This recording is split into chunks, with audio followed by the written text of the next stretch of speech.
वैभववाडी तालुक्यात शहरातील प्रभाग क्रमांक 13 मध्ये 6 बंद घरं शुक्रवारी पहाटे चोरट्यांनी फोडलीत। एका घराच्या सीसीटीव्ही कॅमेऱ्यात मात्र हे 4ही चोरटे कैद झालेत।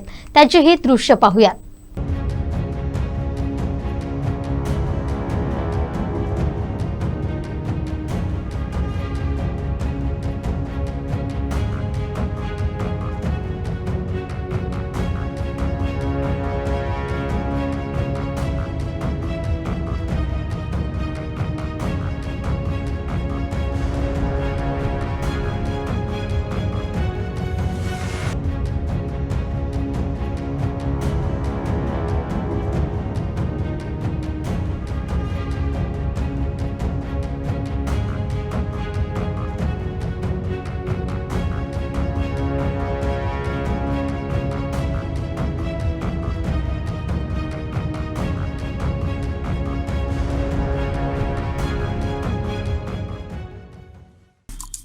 आमचे दिवसभरातले सर्व अपडेट्स, ताज्या घडामोडी आणि थेट लाईव्ह पाहण्यासाठी सबस्क्राइब करा, लाईक करा कोकणचं नंबर 1 महा चॅनल कोकण 7 लाईव्हचं YouTube चॅनल।